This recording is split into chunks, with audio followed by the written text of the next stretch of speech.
चलो जी, आज है 2 मई। ठीक है। आज जो है महीना मई माह का दूसरा दिन है। आदि गुरु शंकराचार्य जयंती भी है आज। ठीक है, चलो आज हम लोग जो है सबसे पहले करेंगे रिवीजन। कल जो प्राथमिक क्षेत्र द्वितीय क्षेत्र किए थे, तृतीय क्षेत्र याद है? मत्स्य पालन पशुपालन सब किसमें आएगा? प्राथमिक क्षेत्र। बैंकिंग बीमा ये सब किसमें आएगा? ठीक है। उद्योग खनन ये सब हाँ द्वितीय। तो वहाँ क्वेश्चन साफ साफ पूछा जाएगा कि तृतीय तृतीय तृतीय बोले कौन सा जो है इस क्षेत्र में संबंधित है। तो कल ज्योग्राफी वाला रह गया था सेक्शन, और साइंस हिस्ट्री पॉलिटी। ठीक है, इसको हम लोग आज देख लेंगे। कल बिहार पुलिस का प्रीवियस ईयर करने में काफी समय लग गया। ठीक है, चलो दो तो पूजा लाई हो बुक, दो तो घर में देखी थी बार। हाँ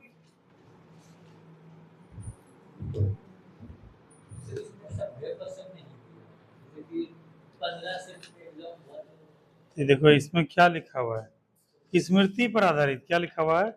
स्मृति। क्वेश्चन तो निकलता नहीं है ना, ये जिससे दिया हुआ स्मृति पर आधारित, जिसको याद था सब लोग अपना यूट्यूब पे चैनल बनाया, उसमें डाला, या क्वेश्चन कहीं वायरल हो गया तो वही सब चीज क्या किया, जो चीज याद था उसको डाला। सब करना संभव नहीं था। क्वेश्चन अगर आउट हो या क्वेश्चन बाहर आए, जैसे यूपीएससी यूपीएससी का, तब न लिखना आसान होता है। देखो बात दिया है कि ऐसा ऐसा सिमिलर ही क्वेश्चन आता है। कल हम लोग किए थे 50। ठीक है, आज इससे आगे देखो सबसे पहले एक क्वेश्चन पूछ दिया है। ठीक है, कि दिवस से पूछा है, इसका जवाब तो रोहित बताएगा। रोहित, दिवस से जुड़ा हुआ एक क्वेश्चन है। कहेगा कि विश्व जनसंख्या दिवस कब मनाया जाता है, बताओ बताओ रोहित, विश्व जनसंख्या दिवस कब मनाया जाता है?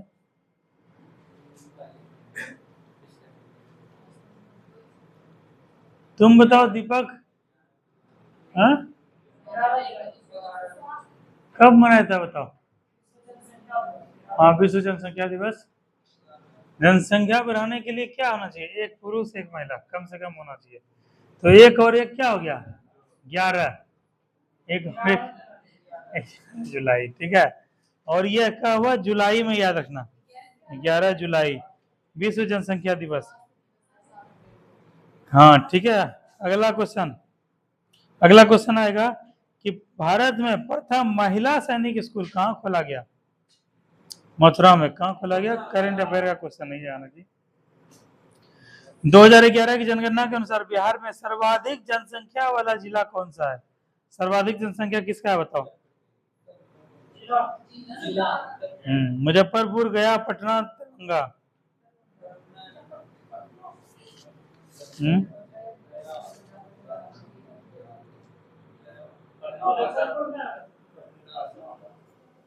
देखो इसमें देखो कितना गलत, वही तो हम देख रहे हैं। देखो इसमें क्या दिया हुआ है, देखो इस चीज को भी ध्यान रखना पड़ेगा। पूछा यहाँ क्या दिया हुआ है, 2011 की जनसंख्या वाला जिला कौन सा है? मुजफ्फरपुर, गया, पटना, दरभंगा। और यहाँ पर 54 का आंसर क्या दिया हुआ है? एक दिया हुआ है। ठीक है, ये 54 का आंसर देखोगी तो दिया हुआ है 54 का एक, 54 का एक, यानी क्या मुजफ्फरपुर। लेकिन आंसर देखोगे तो वहां समझ में आएगा। ठीक है, 54 यहाँ देखो 54 में दिया हुआ है मुजफ्फरपुर का 4,80,000 एक, अच्छा कितना हो गया, 48,01,062 ऐसे है। और इसका गया का क्या 43, और पटना का है 5,58,038, 5,83,000, 58,38,465, इतना है पटना का आबादी। तो सबसे ज्यादा किसका हुआ? पटना का हुआ। वैसे ही पटना का सबसे ज्यादा है। ठीक है, तो ये पटना देखना यहाँ पे, और आंसर देखो गलत इसका दिया हुआ है, इसको सही कर लेना।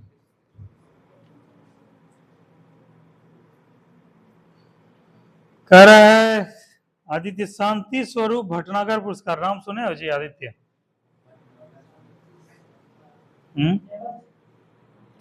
शांति स्वरूप भटनागर पुरस्कार ये एक बड़ा पुरस्कार है। कहता है किस क्षेत्र में दिया था, किस विषय में दिया था? ऑप्शन है खेल में, साहित्य में, संगीत में, विज्ञान एवं प्रौद्योगिकी में। साहित्य अकेदमी सब साहित्य में दिया जाता है। शांति स्वरूप भटनागर पुरस्कार किसमें दिया जाता है? यह जहां तक ध्यान है कि विज्ञान और प्रौद्योगिकी में दिया जाता है। 56। हाँ, विज्ञान और प्रौद्योगिकी किस क्षेत्र में दिया जाता है? विज्ञान और औद्योगिक अनुसंधान परिषद CSIR द्वारा 1958 में विज्ञान में उत्कृष्टता के लिए, क्वेश्चन तुम लोग को याद रहेगा, लिख लो। विज्ञान में उत्कृष्टता के लिए शांति स्वरूप भटनागर पुरस्कार दिया जाता है। विज्ञान में उत्कृष्ट प्रदर्शन या उत्कृष्टता के लिए।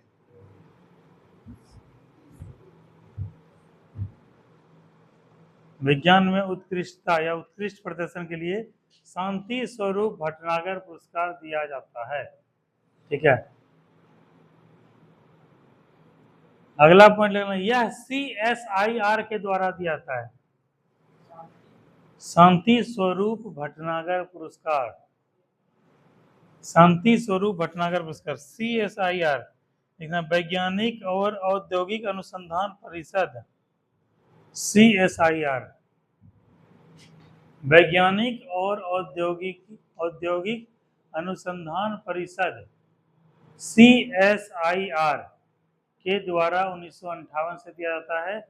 और किस क्षेत्र में आदित्य? विज्ञान के उत्कृष्ट प्रदर्शन के लिए। जैसे क्या है कि जो है फ्लड, ऑपरेशन फ्लड आ गया, ठीक है, लाल क्रांति हो गया, या फिर कोई तकनीक वगैरह हो गया, जैसे नाभिकीय रिएक्टर।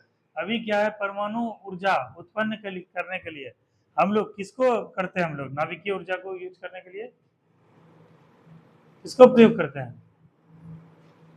प्लूटोनियम को करते हैं, ठीक है, यूरेनियम को करते हैं, है ना। तो ऐसे ऐसे खनिज का हमारे चेन्नई के ये केरल के तट पे जो थोरियम है, यह बृहद मात्रा में पाया जाता है। किसमें पाया जाता है? और थोरियम का जो होता है नेचर जो होता है, वह जो है उस रूप में काम कर सकता है जिस रूप में ये सब ऊर्जा उत्पादन के लिए चाहिए।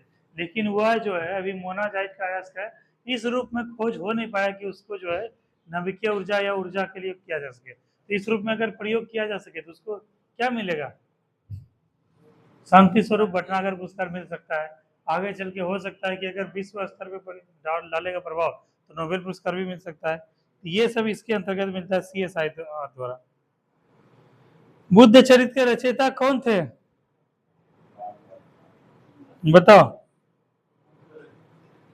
बुद्ध चरित्र के रचयिता बताओ पूजा। लेकिन यहाँ क्वेश्चन पूछ दिया है पूजा कि बुद्ध चरित्र किस भाषा में लिखी गई थी? हाँ, 57 संस्कृत में लिखा गया। किसमें? और यह किसका दरबारी कवि था? अशुघोष। बताओ, ये कनिष्क का दरबारी कवि था। FRI forest research institution, one अनुसंधान संस्थान कहाँ है? बताओ, देहरादून में। MNC का फुल फॉर्म क्या है?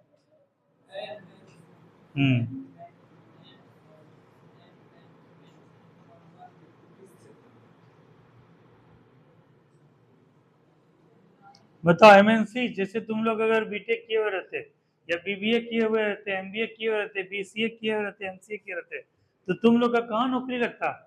प्राइवेट में। दो तरह का नौकरी होता है, सरकारी होता है, प्राइवेट का। तो प्राइवेट में नौकरी लग सकता था। सरकारी अगर नहीं भी लगे, प्राइवेट में करने के लिए तो एलिजिबल हो, कोई टेक्निकल डिग्री हो, तो कहाँ पर जाओगे तुम लोग? अंतर्राष्ट्रीय कंपनी में। मतलब देश का राष्ट्रीय कंपनी नहीं, अंतर्राष्ट्रीय कंपनी, जैसे ओरेकल है, सीमेंस है, उसके बाद इमर्सन है, उसके बाद टोयोटा है, कई सारा कंपनी है, ठीक है। उसके बाद एप्पल है ना, माइक्रोसॉफ्ट है, ये सब क्या है? अंतर्राष्ट्रीय कंपनी है। इसको बोलते हैं MNCs। क्या बोलते हैं? MNC। किधर गया मार्कर? हाँ, MNC क्या बोलते हैं पूजा? तो इस यही पूछा गया MNC का फुल फॉर्म क्या होता है? बताओ बताओ, MNC को क्या बोलते हैं? M से हो गया मल्टी नेशनल कोऑपरेशन, ठीक है, एमएनसी, ठीक है, कोऑपरेशन कंपनी भी बोलते हैं, इन कोऑपरेशन इसका सटीक वो होता है। तो ये चीज को ध्यान रखें। मल्टीनेशनल मतलब अंतरराष्ट्रीय, मल्टीनेशनल क्या, नेशनल का क्या मतलब हुआ, राष्ट्रीय, ठीक है, मल्टीनेशनल अंतरराष्ट्रीय, कई प्रकार के कई देशों के। कहेगा यूएन का मुख्यालय कहाँ है, यूनाइटेड नेशन।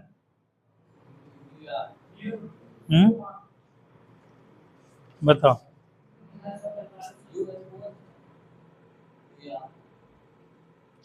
और यूएन का गठन कब हुआ,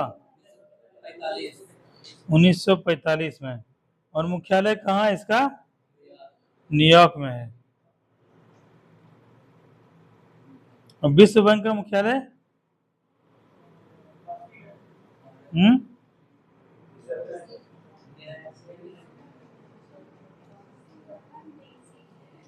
वाशिंगटन डीसी।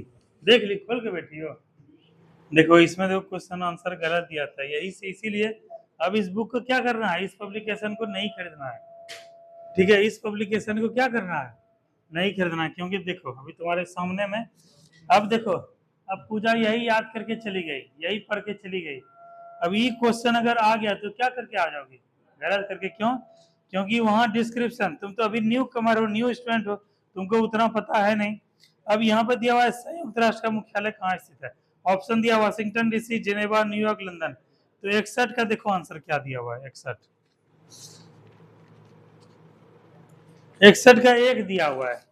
100 का डिस्क्रिप्शन पढ़ना संभव है, हाँ, आदमी पढ़ने के लिए लिया है आसान हो, समय कम लगे, इसके लिए बुक खरीदा है ना। अब 100 का डिस्क्रिप्शन आदमी पढ़ने जाएगा तो कितना समय लग जाएगा, हमको शॉर्ट में निकलना है, तेजी में। डिस्क्रिप्शन पढ़ने का समय आएगा तो वो भी करेंगे, लेकिन सामने जब मेरा एग्जाम है तो वो तेजी में कम करना है। संयुक्त राष्ट्र का मुख्यालय कहाँ है, न्यूयॉर्क में है, और ये वाशिंगटन डीसी में है, WB का, ठीक है। तो यहाँ पर देखो इसमें इसमें इसमें दिया हुआ है पीछे में डिस्क्रिप्शन में, ठीक है, लेकिन वो सब नहीं पढ़ पाओगे, सब नहीं पढ़ पाओगे, ठीक है। तो तुम लोग को अंतर्राष्ट्रीय संगठन लिखवाए हैं हम, तो उसमें वहां पर इसे क्वेश्चन देखो आया है, आता भी है। तो अंतर्राष्ट्रीय संगठन तुम लोग को इस प्रकार से देखना चाहिए, जैसे देखो यहाँ पर है ना अंतर्राष्ट्रीय संगठन, टोटल इसको लिखवाए हैं तुम लोग को, जैसे देख लो एक बार रिवीजन करवाते हैं अंतर्राष्ट्रीय संगठन, उसके बाद आगे चलेंगे। जेनेवा में किसका किसका है, ILO, international labour organisation.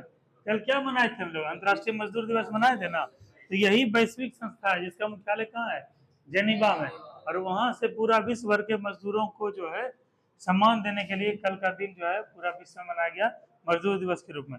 G15, G7 होता है, G15 होता है, मतलब 15 देशों का समूह, क्या कहलाता है, G15, रेड क्रॉस सोसाइटी, जिसका हम लोग पूरा वैश्विक स्तर पे 8 मई को मनाते हैं रेड क्रॉस दिवस, ठीक है। रेड क्रॉस क्या था, विश्व युद्ध के क्रम में क्या हुआ, जो घायल हो गए या हताहत हो गए उनके सेवा के लिए एक सोसाइटी बना गया, इसका रेड कलर के ऐसा डॉक्टर जैसा चिन्ह होता है, ठीक है। उसके बाद क्या, WHO का मुख्यालय, वर्ल्ड हेल्थ, ठंडा लग रहा है पूजा, वर्ल्ड हेल्थ ऑर्गेनाइजेशन कहाँ है, धन्यवाद। कहेगा WTO, वर्ल्ड ट्रेड ऑर्गेनाइजेशन कहाँ है, धन्यवाद। कहेगा UNCTAD कहाँ मुख्यालय है, कहेगा UN, United nation human resource ये सेंटर, ये कहाँ पर है, जेनेवा में। विश्व मौसम विज्ञान संगठन कहाँ है, जेनेवा में। अब आ जाएगा वाशिंगटन डीसी, जो तुम्हारा गलत आंसर दिया हुआ है। बोलेगा कि वाशिंगटन डीसी में जो मुख्यालय किसका, विश्व बैंक का और किसका, IMF का, दोनों पैसा से जुड़ा हुआ। विश्व बैंक मतलब बैंक किससे जुड़ा होता है, पैसा से। और अंतरराष्ट्रीय मुद्रा का कोष, जहाँ पैसा तुम लोग तिजोरी में रखते हो, पर्स में रखते हो, लॉकर में रखते हो, वो क्या है, मुद्रा है। मुद्रा क्या है, कोष के रूप में स्थित है, और दोनों पैसा संबंधित है। और पैसा संबंधित वाला कहाँ है, वाशिंगटन डीसी में। और यही जो पहले था अंतरराष्ट्रीय पुनर्निर्माण एवं विकास बैंक, IBRD, और इसका गठन हुआ ब्रेटन वुड समझौते से दिसंबर 1945 में। और जो अंतरराष्ट्रीय मुद्रा कोष, जिसको IMF बोलते हैं, इसके निर्णय अनुसार ये भी दिसंबर 1945 में हुआ। तो इस प्रकार से जो है ये क्वेश्चन होता है इंपॉर्टेंट।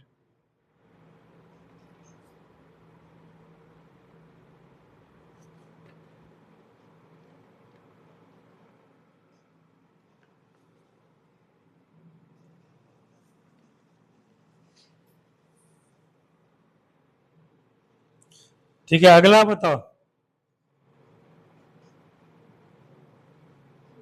अगला क्वेश्चन ये है, क्वेश्चन पूछेगा कि यूनेस्को का मुख्यालय कहाँ है? कहाँ है दीपक? सीन नदी कहाँ बहती है? पेरिस फ्रांस है। कहेगा लियोन, इंटरपोल, जो पुलिस का रहता है इंटरपोल, इसका मुख्यालय कहाँ है? फ्रांस में।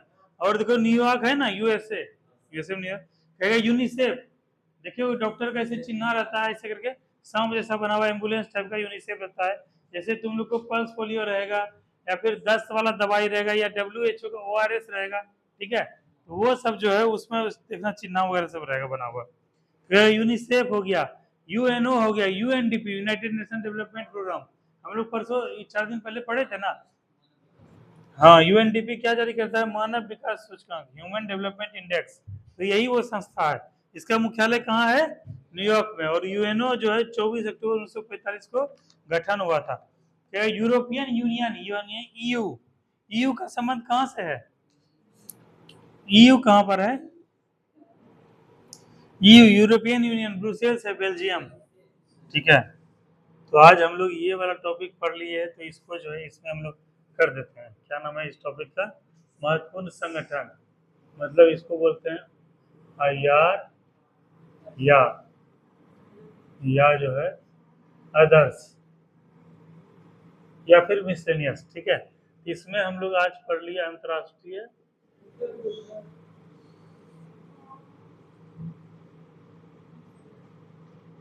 अंतरराष्ट्रीय संगठन, ठीक है।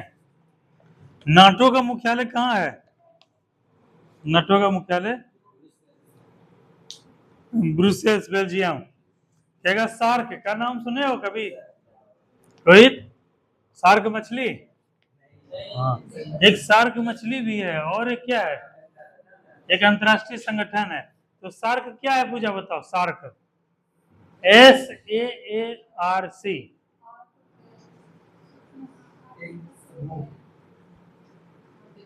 बताओ क्या है दीपक? सार्क क्या है? SAARC, SAARC। क्वेश्चन आ जाएगा सार्क का फुल फॉर्म बताओ, ठीक है। या फिर पूछ देगा कि जो है सार्क का मुख्यालय कहाँ है, तो क्या मारोगे? South Asian association of regional cooperation, ये है सार्क, ठीक है। वहां पे 7-8 दिसंबर 1985 में हुआ था गठन, और काठमांडू में इसका मुख्यालय है। दक्षिण एशियाई क्षेत्रीय सहयोग सम्मेलन, इसका प्रथम शिखर सम्मेलन पूछ देगा कहाँ हुआ था? 1985 में ढाका में। और इसमें कौन कौन सा देश है सार्क में, बताओ? टोटल 8 याद रखना है, यहाँ से शुरू करना है, ठीक है, एंटी क्लॉकवाइज। अफगानिस्तान 1, पाकिस्तान 2, भारत 3, उसके बाद नेपाल 4, भूटान 5, और उसके बाद बांग्लादेश 6, और श्रीलंका 7, इधर मालदीव है 8। तो पूछेगा सार्क के कितने सदस्य देश हैं? 8। सार्क का गठन कब हुआ था रोहित? सार्क का मुख्यालय कहाँ है? उसके बाद कहेगा कि प्रथम बैठक कहाँ हुआ था? उसके बाद ये बोलेगा कि सार्क का फुल फॉर्म क्या मारोगे रोहित? ठीक है। अगला आता है नेम, यानी नॉन अलाइड मूवमेंट, इसको बोलते हैं गुट निरपेक्ष आंदोलन। इसका प्रथम सम्मेलन, ये क्वेश्चन आता है, कहाँ हुआ था? बेलग्रेड में हुआ था।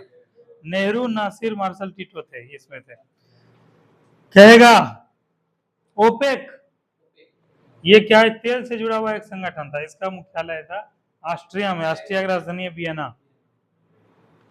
कहेगा ASEAN, ASEAN, association of south east Asian nation, association of south east Asian nation, ठीक है। इसका मतलब क्या? ये दरोगा में आया था, समझे जी Aditya?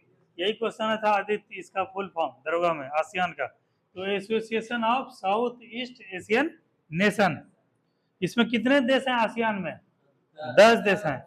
Myanmar, Thailand, Malaysia, Laos, Cambodia, Vietnam, Malaysia, Singapore, Brunei, Philippines. उसके बाद G7 में कौन कौन से सदस्य देश हैं? 7 देश हैं। 7 में से क्या है कि जिसके पास 5 वीटो पावर है, ठीक है, उसमें से 4 देश हैं। वीटो पावर USA के पास है, ब्रिटेन के पास है, फ्रांस के पास है, ठीक है, और इधर तुम्हारा जो है ये 3 के पास है, और 2 बचा, एक होता है चाइना है, और एक वो है रूस। तो ये 3 देश इसके है। अच्छा, ब्रिक्स का मुख्यालय कहाँ है? संघाई में, चीन में। देखा, FAO ये क्वेश्चन पूछा था है। Food and Agriculture Organisation, FAO का मुख्यालय कहाँ है सैमा? बताओ। रोम में है, इटली में है, ठीक है। उसके बाद कहेगा अंतरराष्ट्रीय न्यायालय ICJ, international court of justice, इसका मुख्यालय कहाँ है? बताओ बताओ दीपक, ICJ का मुख्यालय कहाँ है? द हेग में। कहाँ है? द हेग, नीदरलैंड में है। और अंतरराष्ट्रीय आपराधिक न्यायालय भी यही है। एक लास्ट क्वेश्चन है, कहेगा एमनेस्टी इंटरनेशनल का मुख्यालय कहाँ है? तो मारना लंदन, ठीक है, ये हो गया। चलो हम लोग देख लिए अंतरराष्ट्रीय संगठन। चलो कहाँ तक हम लोग पहुंचे थे? 61 तक ही पहुंचे हैं, तो तेजी में करना पड़ेगा। हाँ, कहेगा किस आंदोलन के दौरान गांधी जी ने करो या मरो का नारा दिया था, डू और डाई का नारा दिया था? भारत छोड़ो आंदोलन कब हुआ था? 1942 में। 9 अगस्त 1942 को लगभग सभी क्रांतिकारी को कहां से गिरफ्तार कर लिया गया था? बताओ। ग्वालियर टैंक, महाराष्ट्र से। सोलर कुकर में किसका प्रयोग होता है? अवतल दर्पण, उत्तल दर्पण, समतल दर्पण, प्रिज्म का? बताओ बताओ। सोलर कुकर में अवतल दर्पण किसका होता है? अवतल दर्पण। कहेगा राष्ट्रीय ग्रामीण स्वास्थ्य मिशन कब प्रारंभ हुआ था? ये क्वेश्चन नहीं बनाया किसी से। 2005 में, अप्रैल 2005 में। देखो ये सब क्वेश्चन जो है, ये क्वेश्चन गलत नहीं होना चाहिए। जैसे क्वेश्चन बता रहे हैं अभी 51 से जो हम लोग पढ़े हैं, विश्व जनसंख्या दिवस, दीपक ध्यान दो, गलत नहीं होना चाहिए। सर्वाधिक जनसंख्या वाला जिला, गलत नहीं होना चाहिए। शांति स्वरूप भटनागर पुरस्कार, गलत नहीं होना चाहिए। बुद्ध चरित्र के रचनाकार कौन है? अश्वघोष। और संस्कृत भाषा, संस्कृत भाषा गलत हो जाए, लेकिन बुद्ध चरित्र के रचनाकार कौन है? अश्वघोष, ये गलत नहीं होना चाहिए। वन अनुसंधान research, forest, FRI, forest research institution, ये कहाँ पर है? देहरादून में, ये गलत नहीं होना चाहिए। UNO का मुख्यालय कहाँ है? न्यूयॉर्क में, ये गलत नहीं होना चाहिए। करो या मरो का नारा कौन दिए थे? गांधी जी। किस युद्ध के दौरान? भारत छोड़ो, ये गलत नहीं होना चाहिए। सोलर कुकर में किसका प्रयोग होता है? ये गलत नहीं होना चाहिए। तो ये इतना क्वेश्चन गलत नहीं होना चाहिए जो अभी तक हम लोग डिस्कस किए। इसमें गलत, और एगो MNC, मल्टीनेशनल कोऑपरेशन, ये भी गलत नहीं होना चाहिए। गलत तुम लोग कर सकते कौन? प्रथम महिला स्कूल कहाँ खोले गए थे? ये करंट अफेयर का क्वेश्चन हो सकता है गलत हो जाए, चलेगा। क्वेश्चन पूछ देगा कि राष्ट्रीय ग्रामीण स्वास्थ्य मिशन कब आरंभ हुआ था? ऑप्शन दिया है मार्च 2005, अप्रैल 2005, जुलाई 2006, जनवरी 2010। ये क्वेश्चन गलत हो जाए, चलेगा पूजा? ठीक है, क्या बोली पूजा? देखो पढ़ाई के वक्त कहाँ पे ध्यान रखना है, नहीं तो तुमको भी यहाँ बैठा देंगे आगे में, ठीक है। आदित्य देखो बैठ के आया ना यहाँ पे आगे में, अलग अलग कर देंगे। इससे तुम दोनों का करियर प्रभावित होता है। तुम्हारा तो कम होगा, साइमा का ज्यादा होगा, क्योंकि तुम्हारी फ्रेंड आती 3 सो जाता है पीछे में। क्या हो गया उसका? 30 तारीख को शादी हो गया। अब जिंदगी अपना खुद का जी पाएगी? जो उसका ड्रीम है, सपना, अपने से फुलफिल कर पाएगी? हो सकता है उसके हस्बैंड सपोर्ट करे या नहीं, अगर करेंगे तो बहुत अच्छी बात है, उनके सास ससुर सपोर्ट करें और अच्छी बात है। लेकिन जैसा पिता एक करते हैं अपनी बेटी के लिए, वैसा हमको लगता है कि वैसा उतना आज़ादी, फ्रीडम नहीं मिलेगा। इसीलिए जब तक पिताजी पढ़ने के लिए भेजते हैं यहाँ पे, क्या कर लो, पढ़ाई कर लो, बाद बाकी 2-4 साल के बाद शादी ब्याह हो जाएगा, फिर अपना जो करना होगा करते रहना। इसीलिए दूसरे को डिस्टर्ब मत करो, ठीक है। ये सब चेतावनी हम तुमको दे रहे हैं, क्योंकि ये सब क्लास जो है बहुत इंपॉर्टेंट क्लास चल रहा है। तुम ही सोचो, और हमारा समाज इतना शिक्षित, जागरूक, इतना अवेयर है नहीं कि बच्चों को पढ़ाई के लिए करे। यहाँ बच्चा को पढ़ाई के नाम पे कुछ नहीं होता है। पिछले साल 21,391 पोस्टर जो लगा हुआ है, ये नकली पोस्टर तो लगा नहीं हुआ है। बिहार पुलिस में PT में सफल छात्र, मेरे पास 6-7 बच्चे था, इसमें 2 बच्चे का सिलेक्शन करवाए, पिछले 2.5 साल से पढ़ा रहे हैं। अगर गार्जियन में अवेयरनेस रहता तो मेरे पास बच्चे को पढ़ने के लिए नहीं भेजता। बताओ, ये क्या ऐसे आंख कन बन के ऐसे मारा और हो गया सिलेक्शन, तो काम हो गया। लेकिन हमारे समाज, जिस समाज में हम रहते हैं, गांव में रहते हैं, हमारे गार्जियन में इतना साक्षरता नहीं है, इतना जागरूकता नहीं है कि अपने बच्चे को उस लेवल पे देख सके कि मेरा बच्चा इतना लेवल भी कर सकता है। वो चाहते हैं, देखते हैं, देखो जैसा जैसा जैसा सामने वो रहेगा, आदमी उसी के अनुसार देखेगा जी। सपना कोई बड़ा देखना नहीं चाहता है, हम तो गांव में भी पढ़ाए, ग्रुप में भी भेजे, इतना दिन प्रचार प्रसार भी किए, देखो कोई बच्चा नहीं है, अभी बस यही सीमित बच्चा यही पढ़ रहे हो। तुम लोग को लगा कि नहीं हम लोग पढ़ सकते हैं, हम लोग का सिलेक्शन हो सकता है, तो तुम लोग पढ़े, तो इस बावजूद भी इतना सा कम फी भी आता है, टाइम भी मेरा इतना जाता है, बावजूद इतने कम बच्चे हो उसमें से तुम लोग को पढ़ा रहे हैं, एक एक शब्द, एक एक समय, एक एक मिनट कीमती है, तो अपना मिनट इस तरह बर्बाद मत करो, क्योंकि हम देख लिए यहाँ पे कितना पढ़ा लो, कितना कुछ कर लो, पढ़ने वाला है ही नहीं सोसाइटी समाज। यहाँ के लोगों में वैसा नहीं है, पढ़ाई के प्रति वैसा जुनून और वैसा डेडिकेशन नहीं है, इसलिए हम चाहते हैं कि मेरे पास 2 ही बच्चा है, लेकिन दोनों बच्चा का सिलेक्शन क्या है, हो जाए। सैमा बैठी है, सैमा जो है इस बार सेलेक्ट हो जाए, ठीक है, तुम बैठी हो तुम्हारा भी सिलेक्शन हो जाए, इन गप सब मारोगे तो हो पाएगा? हाँ, कान में गुजर गुजर करती हो, आदित्य को बोल के यहाँ बैठा है, अब आदित्य यहाँ भी गुजर गुजर करेगा तो क्या करेंगे इसको, क्लास से बाहर कर देंगे जी, है, क्योंकि दूसरे की वजह से इसका इसका भी खराब हो रहा है, दूसरे का भी खराब हो रहा है। चलो कहेगा लास्ट सफर, इस क्वेश्चन में किसी से नहीं बनेगा, किसने लास्ट सफर को चित्रित किया था, ये क्वेश्चन भी नहीं बनेगा, ठीक है, लियोनार्डो दा विंची। चलो ये क्वेश्चन सबसे बन सकता है, बंगाल के विभाजन के विरुद्ध कौन सा आंदोलन आरंभ हुआ था, बंगाल विभाजन हुआ था ना, कब हुआ था, पहले तो रोहित बताओ, बंगाल विभाजन कब हुआ था? उधर बैठो, उधर ठंडा लग रहा है, कम्बल लाए नीचे से, ठीक है, हट के बैठो, बगल से बैठो, गप करते सुन लिए तो यहाँ बैठा देंगे, चाहे उधर बैठा देंगे, चाहे क्लास से छुट्टी कर देंगे। हाँ, बंगाल विभाजन कब हुआ था बताओ? हाँ, जो हम देखते हैं लड़की लड़का थोड़ा सा पढ़ने लगता है, पता नहीं उसको कॉन्फिडेंस इतना आ जाता है कि ओवर कॉन्फिडेंस में बदल जाता है, वो ब्यूटी भी इतना अच्छा पढ़ने वाली लड़की थी, हम मान के चले थे ब्यूटी का सिलेक्शन हो जाएगा, वो भी पता नहीं गलत संगति कर ली, कौन कौन लड़की के साथ घूमने बैठने लगी, उसका भी रिजल्ट खराब हो गया। अरे पढ़ाई करते बहुत मेहनत से यहाँ तक पहुंचे हो तुम लोग, थोड़ा ऐसे हवा में पानी पी लिए, वो घोर के पी लिए और जो है तुम लोग का हो गया, इतना इस चीज को क्यों नहीं महसूस करते हो, एक एक दिन, एक एक समय, एक एक चीज करते करते यहाँ पहुंचे, अब तुम ही लोग ध्यान नहीं दोगे तो ये रिदम बरकरार रह पाएगा, ये रिदम टूट जाएगा, गड़बड़ा जाएगा, ठीक है, कॉन्फिडेंस को ओवर कॉन्फिडेंस में मत परिवर्तित करो। चलो हाँ बताओ, पूजा बताओ, बंगाल विभाजन कब हुआ था बताओ? 1905 में, 3 तिथि बताए थे, बंगाल विभाजन का घोषणा, बंगाल विभाजन और बंगाल विभाजन लागू कब हुआ था, ठीक है, बताओ, इस तीनों तिथि को याद करके आना, ये तीनों क्वेश्चन जो है पूछता है, ठीक है, हाँ 16 अक्टूबर था जी, 9 जुलाई को जो है क्या हुआ था, घोषणा हुआ था, ऐसे हुआ था ना, और 16 अक्टूबर 2005 को लागू हुआ था, इस तीनों को एक बार देख लेना, यहाँ से क्वेश्चन बनता है, ठीक है। 1905, 1899 से 1905 में कौन थे बताओ वाइसराय? लॉर्ड कर्जन थे, तो ये सब क्वेश्चन गलत नहीं होना चाहिए। क्वेश्चन यहाँ पूछा है कि बंगाल के विभाजन के दौरान कौन सा आंदोलन आरंभ हुआ? बंग भंग आंदोलन के बाद, हाँ वेरी गुड, ऐसे ही दिमाग पे जोर डाला करो, ठीक है। तुम हिस्ट्री का नोट्स लाई हो, दिखाओ जरा, तो बंगाल विभाजन के बाद देखो लिखवाए हैं, फटाक से तबाक से आंसर आना चाहिए। हाँ देखो बंगाल विभाजन है, बंगाल विभाजन के बाद कौन सा आंदोलन वो की हो, हाँ? वो तो लीग गठन, एगो संस्थान का गठन हुआ था ना, आंदोलन की बात हो रही है।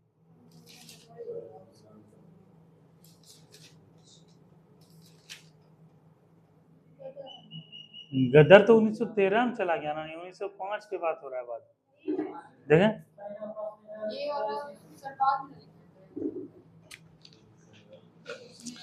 तुम लोग कल हो बताया कि डेट को याद रखा करो, डेट को, डेट से जो है ना वो होगा।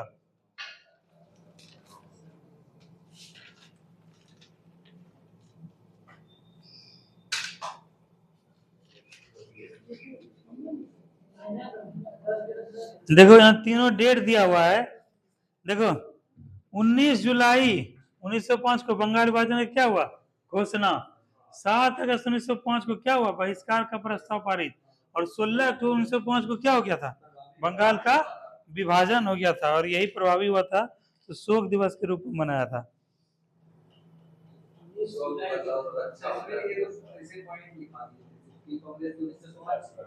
बनारस अधिवेशन गोपाल के गोखले के द्वारा स्वदेशी आंदोलन बहिष्कार अनुमोदन का, देखो यहाँ इसे लिखा है, बंगाल विभाजन के उपरांत होने वाली गतिविधियां एवं स्वदेशी आंदोलन चल रहा है ना। गतिविधियां मतलब क्या हुआ, विदेशी कपड़ों का होली जलाना, विदेशी वस्त्रों का बहिष्कार, कॉलेज स्कूल का बहिष्कार, अपना वकालत सब छोड़ देना, ये सब चीज हुआ था। ठीक है, तो यहाँ पे देखो स्पष्ट लिखा हुआ स्वदेशी आंदोलन, और लिखा हुआ भी है कि इसके बाद उपरांत होने वाली गतिविधियों में स्वदेशी आंदोलन और बंगाल विभाजन के बहिष्कार का प्रसार पूरे देश में क्या हो गया, फैल गया। तो ये क्वेश्चन देखो यहाँ पे लिखा हुआ है, लेकिन इसको दिमाग लगाना पड़ेगा। ठीक है, कि क्या हुआ, क्वेश्चन तुमको परोस के नहीं दे देगा। ठीक है, तुमको लो कि भाई अब बॉल जैसे एक होता है ना, दो तरह का बॉल होता है, फुल टॉस बॉल जानते हो, हैं फुल टॉस बॉल देखिए, फुल टॉस बॉल एगो यॉर्कर होता है, एगो फुल टॉस होता है। फुल टॉस पे अगर सही क्रिकेटर है तो पीछे हुक करके छक्का भी मारता है सचिन की तरह, और डायरेक्ट भी छक्का मारता है, और उसमें कभी कभी बोल्ड भी हो जाता है। उसी तरह यॉर्कर एगो बॉल है, यॉर्कर जब मारता है तो धोनी क्या करता है उसमें, हेलीकॉप्टर शॉट मार के क्या करता है, उसको सिक्स बनाता है। और कई सारा बैट्समैन बचाने के चक्कर में क्या होता है, किल्ली उड़ के बोल्ड हो जाता है। तो बॉल क्या है, दोनों बॉल ही है, लेकिन उसको क्या है, अपॉर्चुनिटी के तौर पे लेते हो। या तो तुम सिक्स मारते हो, ठीक है, या सेव करते हो, या आउट होते हो, या फिर क्या करते हो, सेव, यही तीनों विकल्प होता है ना।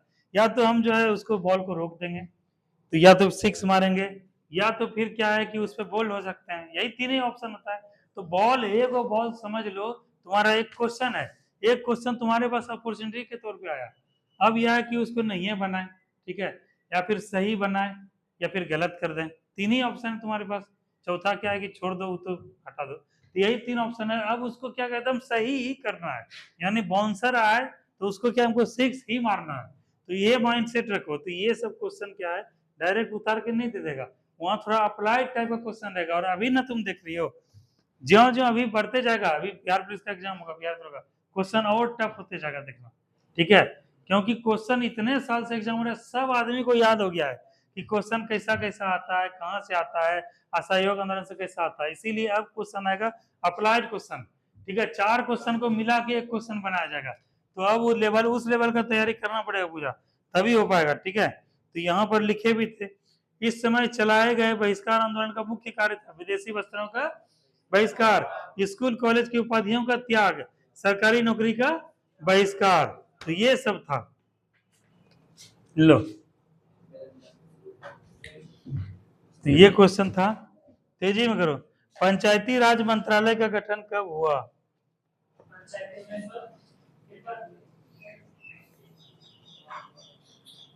कलम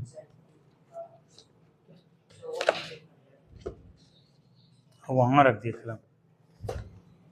देखो यहाँ पे जैसे लिखी हो सचिदानंद सिन्हा, संविधान सभा की पहली बैठक सचिदानंद सिन्हा, यहाँ पे तुमको इस जगह और क्या लिखना है, वो अस्थायी अध्यक्ष, क्या लिखना है,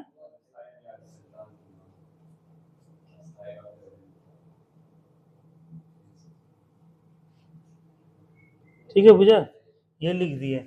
और कॉपी किताब को खींचने भेजने में कोई वो संकोच मत करो। ठीक है, ये बुक जाएगा, दूसरा बुक आएगा, दूसरा बुक आएगा, तीसरा बुक जाएगा, इसको संभाल के नहीं रखना है, इसको यूज करना है। ठीक है, 100% यूज करना है। तो गर्मी लगने लगा जी तो। चलो, कह रहा है पंचायती राज मंत्रालय गठन हुआ 2004 में, किस भारतीय एथलीट ने IAF वेटरन फिल्म पुरस्कार सम्मानित किया था? करंट अफेयर है। ठीक है, हालांकि ये पुराना करंट अफेयर, इसका जवाब दे सकते PT उषा। सिर पर सवार रहना का क्या अर्थ हुआ? विक्रम बेताल वाला देखे थे ना जी, विक्रम और बेताल दो था ना, वो क्या रहता था, सिर पे सवार रहना रहता था, मतलब उसके पीछे ही पड़ गया था, उतरता ही नहीं था। कहानी नहीं देखे तुम लोग बचपन में जी, विक्रम और बेताल कहानी? फोटो वोटो भी देखे हुआ ना, पीठ पे लटका हुआ रहता था बेताल विक्रम के, तो वही था विक्रम बेताल। पीछे पड़ना, यदि किसी वस्तु के वेग को दोगुना कर दिया जाए तो उसकी गतिज ऊर्जा क्या हो जाएगी? दो गुना कर दिया जाए तो गतिज ऊर्जा 4 गुना हो जाएगा ना। क्या ब्रिटिश शासन के विरोध में किस वर्ष असहयोग आंदोलन प्रारंभ हुआ? पूजा बताओ। 1920 ईस्वी में। केसर का मुख्य उत्पादक कौन सा राज्य है? अशोक स्तंभ कहाँ स्थित है, बताओ।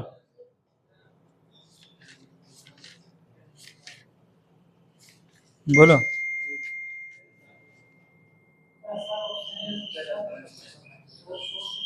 अशोक स्तंभ कहाँ है? सारनाथ का नाम सुने हो? सारनाथ, सारनाथ कहाँ है? हाँ, अरे बनारस के पास है जी सारनाथ। उत्तर प्रदेश।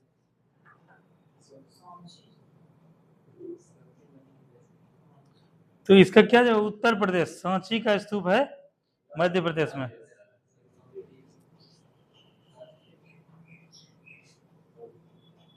धर्म चक्र परिवर्तन का नाम सुने हो तुम लोग? क्या होता है? क्या है दीपक? दीपक तो नहीं हाँ बताओ ब्यूटी, क्या होता है बताओ। पूजा, धर्म चक्र परिवर्तन क्या था बताओ। महात्मा बुद्ध जो पहली बार उपदेश दिए थे वह क्या कहलाया? धर्म चक्र परिवर्तन। ठीक है। क्योंकि समाज में धन के वितरण की असमानता को कम करने के लिए कौन सा कर सहायक होता है? प्रगतिशील कर, इसको छोड़ो। दिल्ली से कलकत्ता कौन सा राजमार्ग जुड़ता है? कल सोचे थे यही जो है तुम लोग को ज्योग्राफी पढ़ा दें। दिल्ली से कोलकाता को।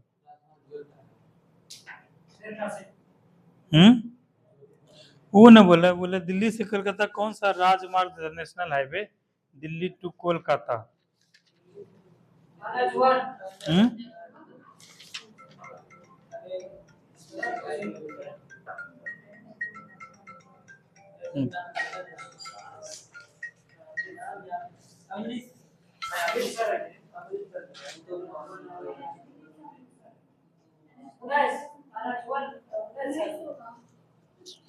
अरे ऑप्शन देखो सुनो। राजमार्ग 1 national highway 19, national highway 3, national highway 4 वो है। दिल्ली से कोलकाता को बताओ। गूगल एक बार करो तो, गूगल। तब तक इधर देखते हैं।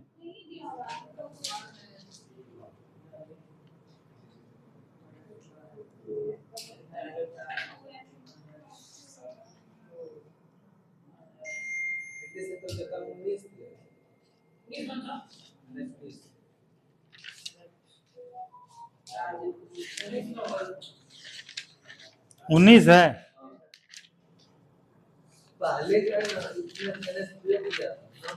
पहले NH2 ही था।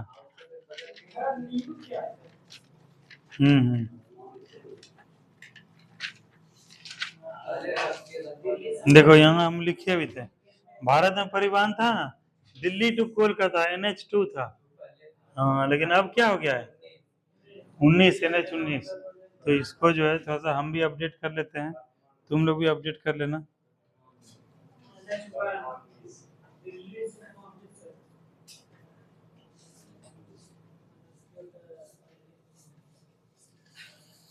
चलो एक क्वेश्चन पूछा गया है कि विश्व स्वास्थ्य दिवस बताओ सैमा, वर्ल्ड हेल्थ डे कब मनाता है सैमा? देखो सैमा अभी आज चर्चा कर ही रही थी और देखो क्वेश्चन आ गया। इससे क्या समझ में आ रहा है, देख रही हो इंपॉर्टेंट कितना है। झारखंड में इस्पात संयंत्र, कौन सा इस्पात संयंत्र स्थित है? तुम लोग को पंचवर्षीय योजना पढ़ाए हैं, किस पंचवर्षीय योजना के क्रम में इस्पात संयंत्र हुआ स्थापना? भिलाई, बोकारो, दुर्गापुर, राउरकेला, यही चारों हुआ था ना। ठीक है, किसमें? तीसरा में, तीसरा पंचवर्षीय योजना। हाँ हाँ, तो दूसरा में ये हुआ था इस्पात संयंत्र वाला, यही चारों हुआ था। भिलाई किसके सहयोग से हुआ था? USSR के सहयोग से। किससे? USSR। बोकारो,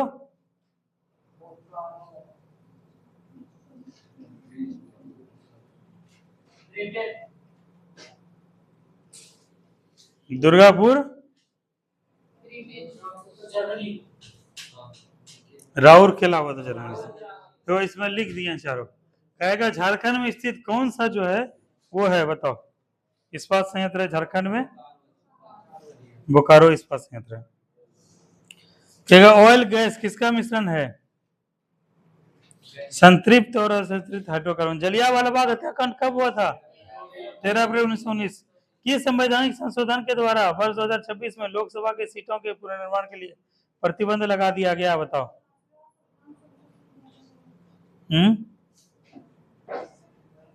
बताओ। संविधान संशोधन वाला फोटो देखने दो, भेजे थे उसमें।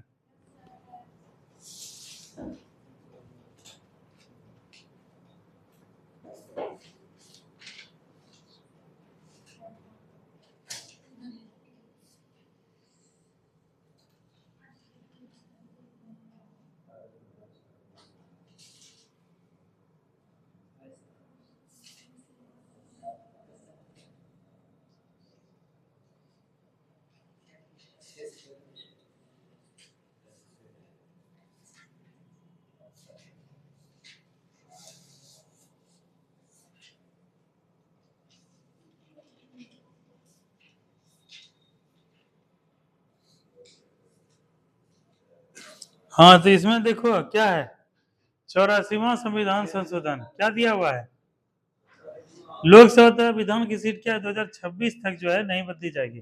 कौन सा संविधान संशोधन, 84वां संविधान संशोधन 2001 है ना, तो यही है 84वां संविधान संशोधन 2001। खैर है, भारतीय स्वतंत्रता संघर्ष में कांग्रेस का उदारवादी जो है काल किस अवधि को कहा जाता है, बताओ। कांग्रेस का उदारवादी काल, देखा पूछा नोट्स अभी तुम दे रही थी अभी, कांग्रेस का उदारवादी काल कौन सा कहलाता है, बताओ। देखो यहाँ लिखा है, देखो यहाँ है ऑप्शन, ऑप्शन यहाँ क्वेश्चन पूछा हुआ है, भारतीय स्वतंत्रता संघर्ष के समय कांग्रेस का उदारवादी काल किस अवधि का था, 1857 से 77, 85 से 1905, 5 से 20, 1920 से 47। देखो यहाँ लिखवाए भी है, भारतीय राष्ट्रीय आंदोलन का प्रथम चरण, इसको क्या बोला जाता है, उदारवादी चरण, ठीक है, 1885 से 1905। देखो यही क्वेश्चन था। क्या निम्नलिखित में कौन सा राज्य भू आबद्ध है, इसको अंग्रेजी में बोलते हैं लैंड लॉक्ड, मतलब भूमि से क्या हुआ, घिरा हुआ, मतलब पानी से कनेक्टेड नहीं होगा, समुद्री मार्ग से कनेक्टेड नहीं होगा। ऑप्शन है महाराष्ट्र, बिहार, गुजरात, उड़ीसा। बताओ, बिहार है ना, बिहार में समुद्र है। देखो तुम लोग को नोवो का याद है ना राज्य, गुजरात, महाराष्ट्र, गोवा, कर्नाटक, उसके बाद केरल, तमिलनाडु, आंध्र प्रदेश, उड़ीसा, पश्चिम बंगाल, टोटल 9 है, 1 2 3 4 5 6 7 8 9। इसके अलावा जो भी है लैंड लॉक्ड क्या है, स्टेट है। तो व्यापार अगर जो होगा, जैसे बिजनेस में क्या है, बिहार पीछे है ना, इसमें एक कारण ये भी है बिहार का समुद्री तट से दूरी होना, ठीक है, या उससे समुद्री तट से नहीं लगा हुआ होना। जैसे कोई समुद्र से जहाज अगर जापान से, ठीक है, जापान पूरब में पड़ता है, यहाँ से आया 10 डिग्री चैनल क्रॉस करके तमिलनाडु चला गया, आंध्र प्रदेश चला गया, यहाँ से फिर कोलकाता चला गया, वेस्ट बंगाल, उड़ीसा चला गया। इधर से कोई आया अफ्रीकन कॉन्टिनेंट से आया, या फिर भूमध्य सागर से होते हुए यूरोप से कोई जहाज आया, तो जहाज होते हुए इधर से क्या है कि तुम्हारा भूमध्य सागर होते हुए, लाल सागर होते हुए कहाँ चला गया, गुजरात चला गया, महाराष्ट्र चला गया, कहाँ चला गया, कर्नाटक चला गया, केरल चला गया, फिर ऐसे घूम के कहाँ चला गया, तमिलनाडु। ये तो यहाँ पे कनेक्टिविटी क्या है, बहुत आसान है। जैसे तुम लोग देखे होगे कि जैसे रेलगाड़ी, जैसे क्या है कि सड़क परिवहन है, वायु परिवहन है, उसके बाद क्या है, जल परिवहन है, जल मार्ग है ना, यही 3 मार्ग है बेसिकली। तो सड़क परिवहन क्या है, तो बहुत महंगा पड़ता है, ठीक है, वायु मार्ग उससे महंगा, और सबसे सस्ता कौन पड़ता है, जल परिवहन या जल मार्ग।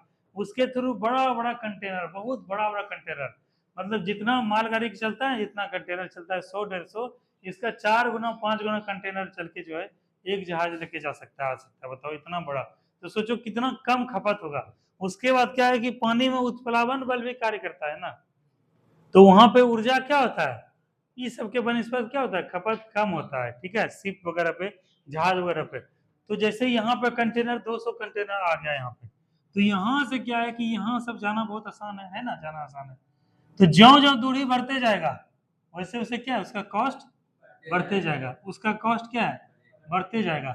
मतलब मान के चलो महाराष्ट्र में कोई चीज आया, ठीक है, उसको क्या कि यहाँ से आ गया महाराष्ट्र, मुंबई आ गया, अब मुंबई से उसी जहाज को घूम करके इधर होते हुए अरबिया, ये लक्षद्वीप पार करके, इंडियन ओशियन पार करके कहाँ जाना है, बे ऑफ बंगाल, और वहां से जाएगा कोलकाता, डायमंड हार्बर, यहाँ से कोलकाता से रूट पकड़ते हुए जाएगा, यहाँ बिहार जाएगा, भागलपुर आएगा।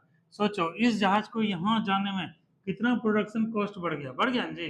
और वो कंपनी क्या है, यहाँ पे जो कॉस्ट लगेगा क्या यही कॉस्ट यहाँ भी लगेगा, नहीं लगेगा। ट्रांसपोर्टेशन कॉस्ट हम लोग पढ़े थे ना, सीमा शुल्क, प्रत्यक्ष कर अप्रत्यक्ष कर पढ़े थे, तो वो सब क्या इंक्लूड हो जाता है यहाँ पर।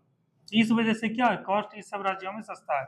और इन सब राज्यों में देखोगे इंडस्ट्री का बहुत ज्यादा डेवलपमेंट हुआ है, सूती वस्त्र उद्योग हो गया, उसके बाद मसाला वगैरह उत्पादन हो गया, और आंध्र प्रदेश में एक से एक इंडस्ट्री है, उड़ीसा में एक से एक इंडस्ट्री है, कलकत्ता में, यहाँ तुरंत माल क्या किया, पैक किया, और फिर इंपोर्ट एक्सपोर्ट करके क्या कर दिया, विदेश में सप्लाई कर दिया। यहाँ से करके इतना माल बना लिया, ये आइटम बना लिया, गुड्स बना लिया, कि इसको देश में भी भेज सकता है, विदेश में भी भेज सकता है, ठीक है। इधर से क्या है, इधर से ताइवान भी भेज सकता है, इधर से लाओस भी भेजता है, कम्बोडिया भी भेज सकता है, बांग्लादेश कहीं भेज सकता है।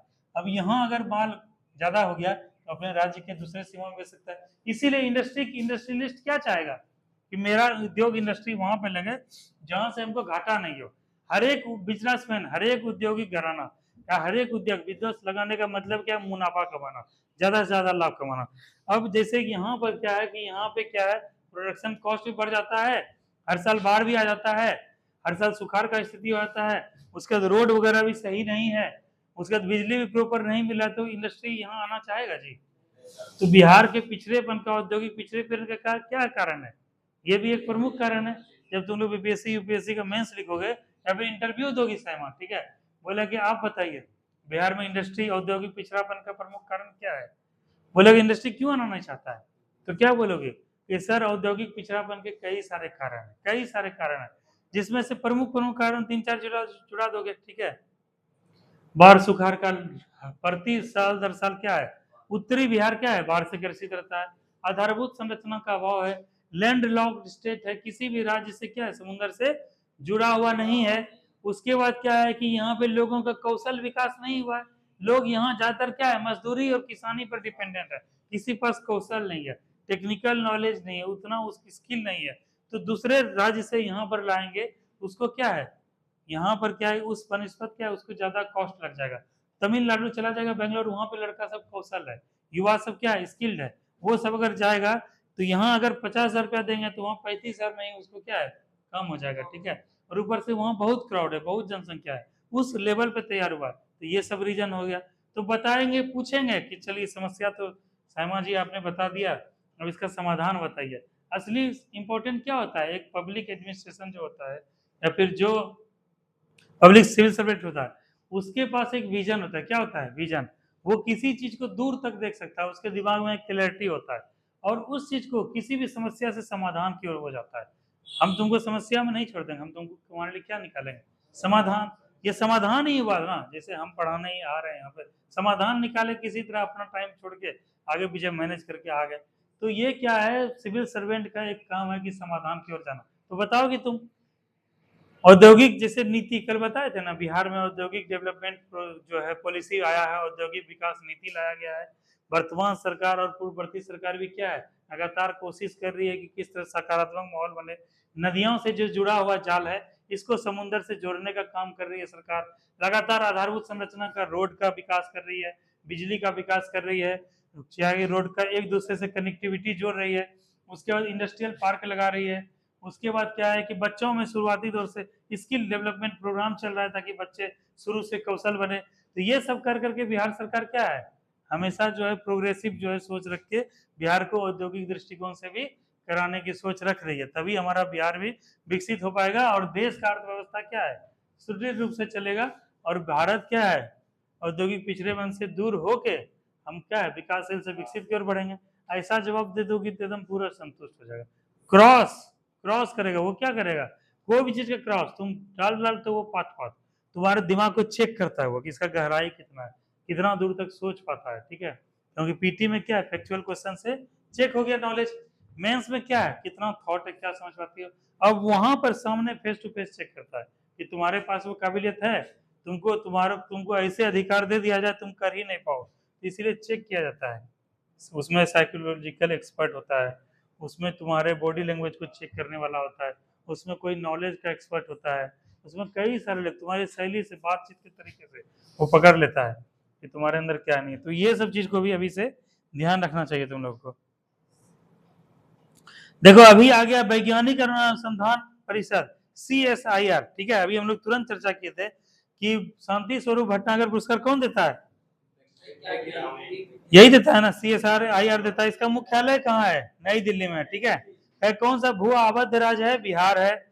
उसके बाद अंग्रेजी है, छोड़ दो। रेगुर मिट्टी को और किस नाम से जानता है, पूछा, लिखवाए, काली मिट्टी से। क्योंकि भारत में राज्यों में से कौन से पेड़ों के जड़ों से बने पुल के लिए प्रसिद्ध है, यूपीएससी का क्वेश्चन है, आज से 10 साल पहले 14 या 15 में आया था यूपीएससी में यही क्वेश्चन। मेघालय कहाँ पर है, मेघालय में है, वहां जड़ से करके करता है। उसके बाद अगला क्वेश्चन है, द सी ऑफ ट्रांक्विलिटी कहाँ स्थित है, बताओ, किस ग्रह पर स्थित है, मंगल, शुक्र, चंद्रमा, पृथ्वी। चंद्रमा पर। The Sea of Tranquility. Kabuliwala के लेखक कौन है? मुंशी प्रेमचंद, रविन्द्रनाथ टैगोर है। कर्पूरी ठाकुर बिहार के मुख्यमंत्री कब बने जी? 1970 में। कौन सा विटामिन रक्त का थक्का जमाने में महत्वपूर्ण भूमिका निभाता है? विटामिन के। सूफी किस रूप में जाना था? हिंदू संत, मुस्लिम संत, बौद्ध भिक्षु, जैन मुनि। मुस्लिम संत। मैंग्रोव किसे कहा जाता है बताओ? खारे पानी में उगने वाले वृक्ष मैंग्रोव वन। राज्यसभा का सभापति कौन होता है? राज्यसभा का सभापति उपराष्ट्रपति। बिहार के वर्तमान स्वास्थ्य मंत्री, करंट अफेयर, ठीक है, मंगल पांडे ये थे। चलो ये हो गया तुम्हारा कंप्लीट। हो कितना समय लग गया, 50 क्वेश्चन लगने में देखो कितना हो गया। तो इसका हर एक एंगल हम लोग देखे ना, हर एक चीज डिस्कस किए, तभी क्वेश्चन गलत होगा नहीं होगा ना। हम लोग को ऐसे कमांड करना है, ठीक है, तभी जाके सिलेक्शन हो पाएगा। लो पूछा।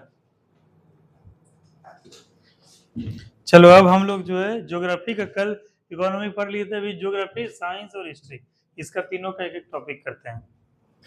तो ज्योग्राफी में हम लोग देखते हैं कौन सा टॉपिक अभी कर सकते हैं हम लोग।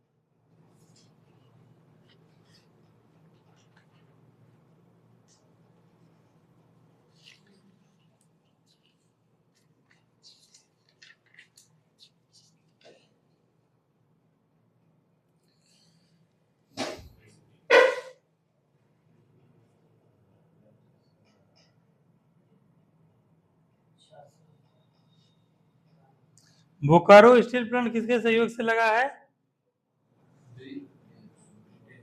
मतलब बोकारो, अभी क्वेश्चन आया था, देखें मेरे को अभी क्वेश्चन आया था, बोकारो स्टील संयंत्र है। चलो अब ये यही वाला पढ़ाते हैं, भारत के उद्योग। बताओ। भिलाई है, बोकारो है, दुर्गापुर है, राउरकेला है, बताओ।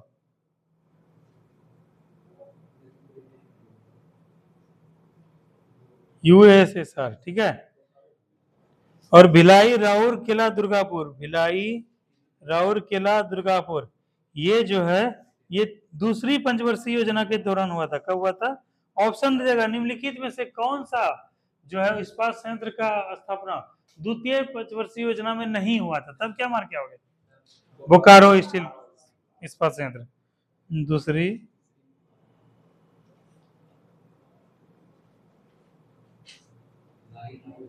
भिलाई हो गया, दुर्गापुर हो गया, राउरकेला, ठीक है, ये चीज है।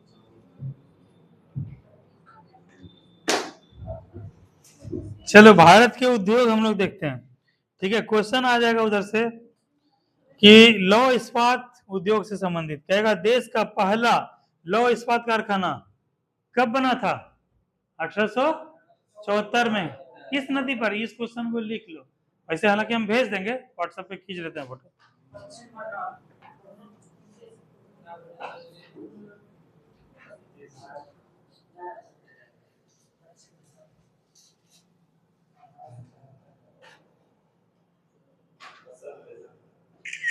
अगर देश का पहला लौह इस्पात कारखाना कहाँ बना था, कब बना था बताओ?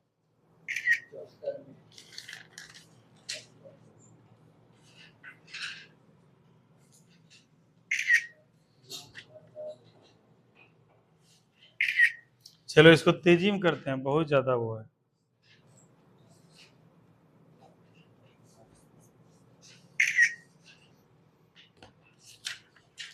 भारत के उद्योग, ये टॉपिक हम लोग आज क्लियर करने वाले हैं। भारत के उद्योग, इंडस्ट्रीज इन इंडिया।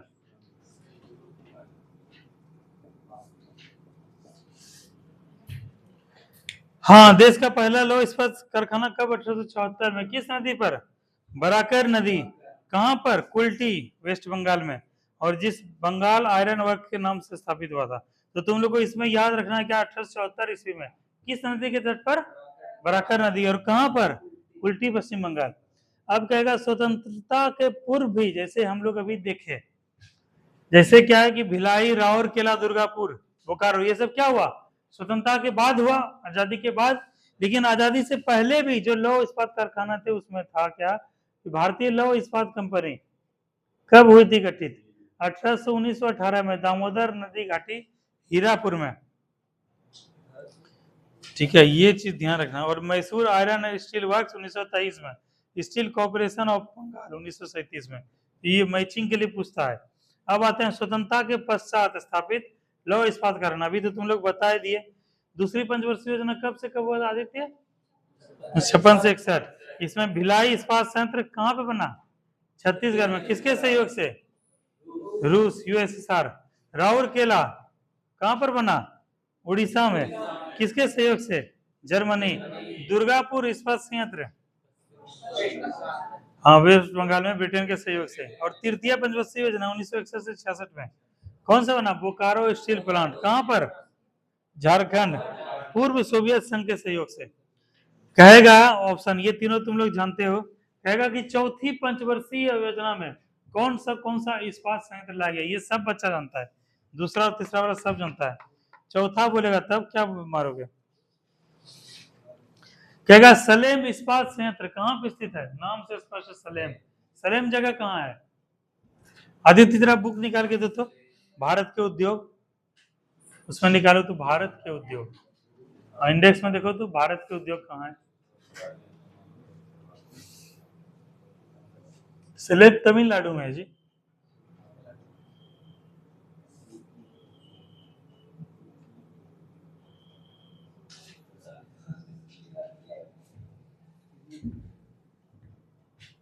सलेम इस्पात संयंत्र कहाँ पर है? तमिलनाडु में। कहेगा विशाखापत्तनम इस्पात संयंत्र, ये कहाँ पर है? नाम से स्पष्ट है, विशाखापत्तनम आंध्र प्रदेश में। कहेगा विजयनगर इस्पात संयंत्र कहाँ है? बेल्लारी में है, यानी कर्नाटक में है। तो ये सब क्या चौथी पंचवर्षीय योजना में स्थापित हुआ था। अब कहेगा सेल का नाम सुने हो तुम लोग? सेल हो गया, भेल हो गया, गेल हो गया, कभी कान में गया ये चीज? सेल, भेल, गेल, रोहित कभी सुने आज तक सेल? हाँ, क्या दीपक तुमको सेल नहीं देता है? यही ना हुआ? तब सेल क्या हुआ जी? कंपनी बैटरी को सेल ही कहते हैं जी। हैं? यहाँ सेल होता है SAIL, steel Authority of India होता है ना, लिमिटेड, ठीक है। तो ये क्या है? भारत का 4 कंपनी है, महारत्न कंपनी में आता है। इसका स्थापना हुआ था चतुर्थ पंचवर्षीय योजना के दौरान 24 जनवरी 1973 को, सेल का। चलो हम लोग लौह इस्पात संयंत्र देख लिए, अब देखते हैं एल्युमिनियम उद्योग, एल्युमिनियम के लिए। क्या प्रथम कारखाना कब खोला गया? 1937 में आसनसोल में। कहाँ खोला गया? आसन।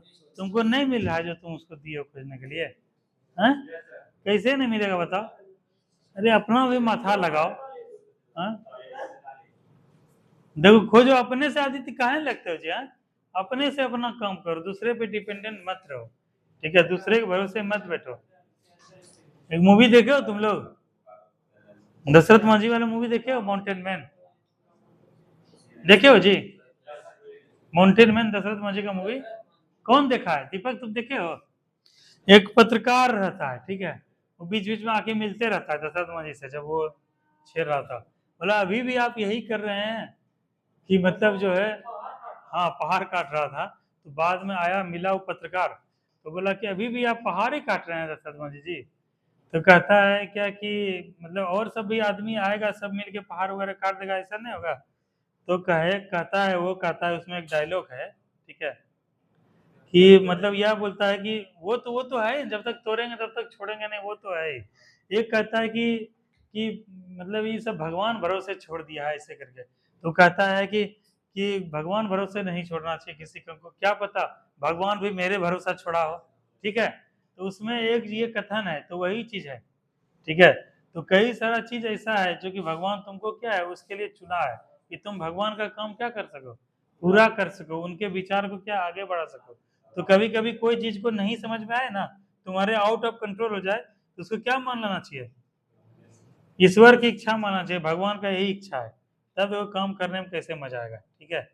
इसीलिए कुछ कुछ चीज भगवान जीवन में ऐसा घटना घटित कर देता है कि तुमको कमजोर पड़ जाओगे, टूट पड़ जाओगे, लेकिन उससे उबरने का यही अच्छा तरीका है, उसको ईश्वर का इच्छा समझ के उबर लो। इसीलिए दूसरे के भरोसे मत रहो, खुद से मेहनत करो, खुद से अपना काम करो। चलो यहाँ पर क्या निकला था? हाँ, ये जो है ना बहुत इंपॉर्टेंट है ये, लेकिन तुम लोग को दिमाग देख के दिमाग खराब हो जाएगा स्क्रीन पे जब देखोगे ना तुम लोग, तो तुम लोग का माथा दर्द होने लगा, बाप रे बाप क्या क्या है, कौन कौन उद्योग कैसे होगा नहीं होगा। सबसे पहले तो यहाँ पर देखो क्या दिया है भारत के उद्योग में, ठीक है, इतना सब पढ़ना है ही नहीं ये सब। इसमें दिया उद्योग का वर्गीकरण क्या है, वस्त्र उद्योग किस रूप में, सूती वस्त्र के रूप में, ऊनी वस्त्र के रूप में, जूट के रूप में। धातु उद्योग कैसा, लौह इस्पात के रूप में, एल्युमिनियम के रूप में, तांबा के रूप में, सीसा जस्ता के रूप में, ठीक है। यही बेसिकली क्वेश्चन पूछा जाता है। और रसायन उद्योग में पूछा जाता है, इंजीनियरिंग उद्योग में जो पूछा जाता है कि भारी मशीनरी उद्योग, ठीक है। उसके बाद पूछा जाता है जलयान निर्माण उद्योग, शिपयार्ड, वायुयान निर्माण उद्योग, लोकोमोटिव उद्योग। रसायन उद्योग में पूछा जाता है रासायनिक उर्वरक कारखाना, सीमेंट उद्योग, ठीक है। खाद्यान्न में पूछा जाता है चीनी उद्योग, ठीक है। और अन्य में पूछा जाता है कागज भी पूछा जाता है, मध्य प्रदेश में है। उसके बाद उर्वरक पूछा जाता है, ठीक है। इतना सा क्वेश्चन, तो ये सब कैसे तुम लोग को पता चलेगा जी, देखो यहाँ पर है टिस्को है, इसको है, कैसे ये सब पता है। सेल देखो यहाँ सेल आ गया ना, SAIL Steel Authority of India, जिसकी स्थापना 24 जनवरी 1973 को हुआ था। कैसे होगा आदित्य बताओ, 2 दिन मोटिवेशन के साथ करोगे, तीसरा दिन माथा खराब हो जाएगा। इतना देख के कि बाप रे इतना पढ़ना है, इतना महीन पढ़ना है, ये वो पढ़ना है, ठीक है। तो इसके लिए तुमको कहीं कोई मेंटर को ज्वाइन करना पड़ेगा, किसी शिक्षक से जुड़ना पड़ेगा, या किसी सीनियर से सलाह लेना पड़ेगा, या किसी टीचर से, तभी हो पाएगा, ऐसे नहीं हो पाएगा, ठीक है। तो ये सब चीज को जो है ना देखना पड़ेगा, तब होगा। और इतना लंबा चौड़ा इसमें दिया है, एल्युमिनियम उद्योग यहाँ दिया है, इंजीनियरिंग उद्योग यहाँ दिया है, रसायन उद्योग यहाँ दिया है। मतलब क्या है कि क्वेश्चन तो इससे बाहर जाएगा ही नहीं, ठीक है। लेकिन चुनौती ये है इतना कि इसको कितना पढ़ पाओगे, कौन कौन पढ़ोगे, सबको पढ़ पाना संभव है। एक उद्योग में देखो, अभी भारत के उद्योग पेज नंबर 243, अब देखो 243 खत्म, 244 खत्म, 245 खत्म, 246 खत्म, और हाँ ये 246 47 का लास्ट है। मतलब 1 2 3 4 4 और 4.5, मतलब 4.5 पेज में एक टॉपिक है। बताओ कैसे हो पाएगा, सोच बताओ दीपक, कैसे होगा? 4.5 पेज में, और इस 4.5 का क्या मतलब हुआ, ये अगर एक पेज को इस कॉपी में लिखना चालू करोगे, इस एक पेज को पूरा ही पूरा, तो 5 पेज 6 पेज लगेगा।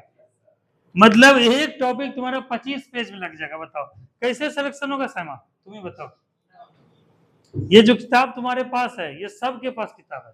अभी फिलहाल सामने में देखो 1 2 3 बच्चे के पास ये किताब है ना, सब पढ़ रहा है, सबके पास किताब है, लेकिन वही बच्चा सिलेक्शन ले रहा है जिसको पता है कि इस इतने भीड़ में 24 पेज में हमको 4 पेज में कैसे निकालना है, 24 पेज का चीज हमको 4 पेज में कैसे निकालना है। वैसा वैसा 100 टॉपिक है, ठीक है, 100 टॉपिक है, गुना 10 ही पेज करो, 1000 पेज जो है मिनिमम, ठीक है। उसमें से तुमको छांटना पड़ेगा 500 पेज में मेरा नोट्स कैसे तैयार हो, ठीक है। उसके बाद सिनॉप्सिस करके 300 पेज में तैयार करना पड़ेगा, 300 पेज में मेरा कैसे सिनॉप्सिस हो, तब जाके सिलेक्शन हो पाएगा। हाँ दिखाए तो, हाँ यही तो 19 है, तो NH 19 दिल्ली से कोलकाता, ठीक है। सबको पढ़ो, ये सब बहुत हुआ है। एल्युमिनियम उद्योग हम लोग आते हैं, हम लोग ये देख लिए, सेल वेल के देख लिए। इसके लिए क्या करना पड़ेगा आदित्य, आदित्य क्या करना पड़ेगा? तो मेन टॉपिक, केवल बुक से मत रहो, तुम अपना नोट्स बना लो, ठीक है। एक बार समय लगेगा। सबसे डिफिकल्ट टॉपिक तुमको कौन सा लगता है? तुम्हारे सामने है इकोनॉमी है, ज्योग्राफी है, साइंस है, हिस्ट्री है, या फिर अदर मिसलेनियस, कम से टफ कौन लगता है बताओ? हाँ कौन, ज्योग्राफी? तो ज्योग्राफी में क्या है कि ज्योग्राफी का प्रीवियस ईयर क्वेश्चन देखो, बिहार दरोगा खरीद के लाओ, ठीक है। देखो कौन कौन सा टॉपिक आता है, और ज्योग्राफी से क्या अपना नोट्स बनाना चालू कर दो। क्या करोगे? नोट्स बनाना चालू कर दो। 1 साल करोगे मेहनत मेरे साथ? हाँ 1 साल मेहनत करोगे तब काम हो जाएगा। तो वहां जब गांव में लाइब्रेरी खोलेंगे, तुमको क्या करना है, लाइब्रेरी में पहुंच जाना। बाइक है तुम्हारे पास? हाँ वहां से गोपालपुर से आ जाना, लेलक में पढ़ते रहना। वहाँ कोई दिक्कत होगा तुमको यहाँ भी समझाएंगे, वहाँ भी समझा देंगे, नोट्स को तैयार कर लेना, और 1 साल तुम पढ़ लेना। और वहाँ पर सोचे हैं कि एगो पैकेज रखेंगे, ठीक है, कोचिंग जो खोलेंगे वो पैकेज रखेंगे, 1000 रुपया का पैकेज, 1000 रुपये महीना दे पाएगा? जी लड़का नहीं देगा। देखते हैं जिसमें क्या है कि 3 चीज रहेगा। एक रहेगा हम जो पढ़ाएंगे, एक हम पढ़ाएंगे पहला, दूसरा क्या है टेस्ट सीरीज, दूसरा टेस्ट सीरीज रहेगा, तीसरा क्या है लाइब्रेरी। 1 महीना का 1000 रुपया, ऐसा हो पाएगा? इधर क्या जी फोन। और देखना मेरा प्लान जो है रवि किसी सबके पास डिस्क्लोज मत किया करना, ठीक है? क्योंकि तुम्हारे पे हमको भरोसा नहीं रहा। तुम जो है कोई बात मेरा बात कहीं भी तुम लीक कर सकते हो, इसलिए तुमसे हमको बातचीत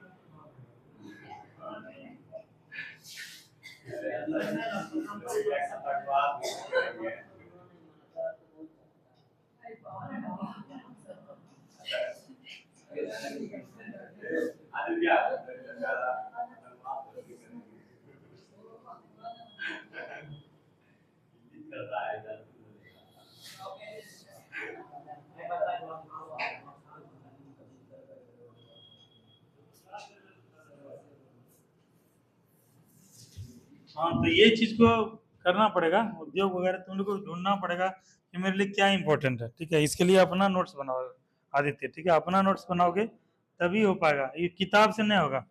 सिलेक्शन करने के लिए किताब उठा के बैठ जाओगे, नहीं होगा। एक बार मेहनत करो, एक टारगेट लो कि 2026 के लास्ट तक, बाद बाकी हम 2026 से 25 चल रहा है मई, इधर तुम्हारे पास 7 महीना है, उधर 12 महीना है, 19 महीना है, मतलब समझ लो कि हमको 26 तक हमको कंप्लीट कर लेना है, एक नौकरी ले लेना है।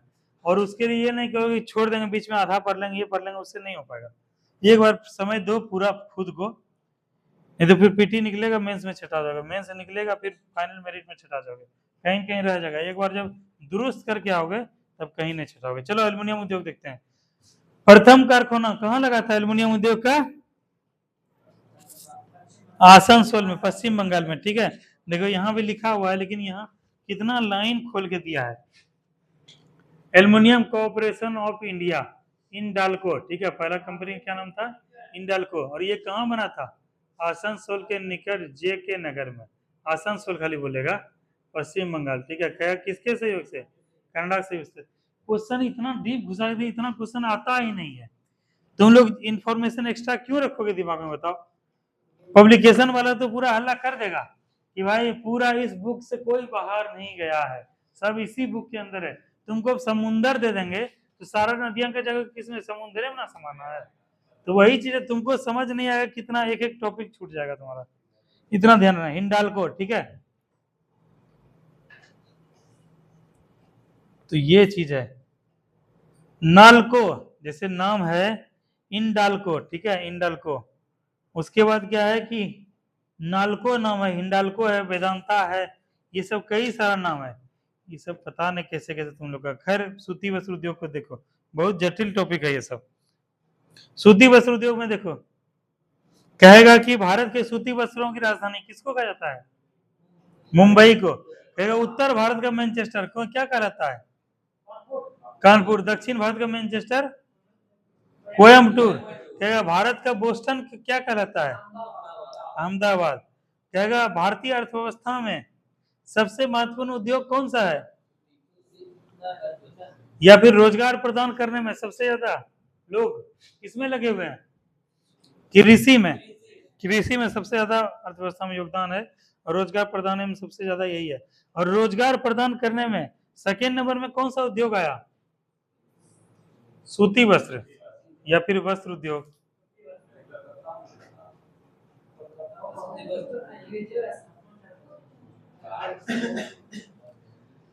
हाँ, कहेगा क्वेश्चन बोलेगा नेपानगर किसके लिए प्रसिद्ध है? अखबार के लिए। हाँ, कहेगा होशंगाबाद किसके लिए है? नोट छापने वाला कागज जो है उसके लिए होशंगाबाद प्रसिद्ध है। और नेपानगर किसके लिए प्रसिद्ध है? अखबार के लिए। कहेगा एशिया का सबसे बड़ा उर्वरक संयंत्र कहां पर स्थापित हुआ था? सिंदरी में। यही दरोगा में क्वेश्चन आया था। भारतीय उर्वरक निगम की स्थापना कब हुई थी? 1951 में, ठीक है? कहेगा केंद्रीय रेशम अनुसंधान प्रशिक्षण केंद्र कहाँ है? केंद्रीय रेशम अनुसंधान केंद्र, बताओ रेशम के लिए काम करोगे? मैसूर में, ठीक है? और ब्रह्मपुर में। तसर, हम लोग के यहाँ जो भागलपुरी जो सिल्क बोलते हैं वो कौन सा सिल्क है पूजा? रेशम का कई सारा कैटेगरी है। हाँ जी बताओ, ये विस्तार से बताएगा, बताओ। हाँ हाँ हाँ।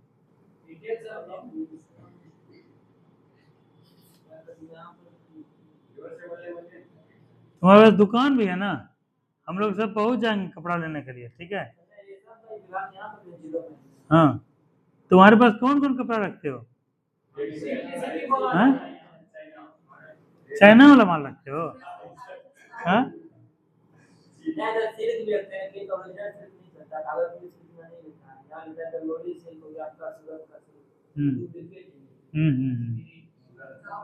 यहाँ देखो होता क्या है कि प्रोडक्शन जो है ना, कॉस्ट ज्यादा पड़ जाता है।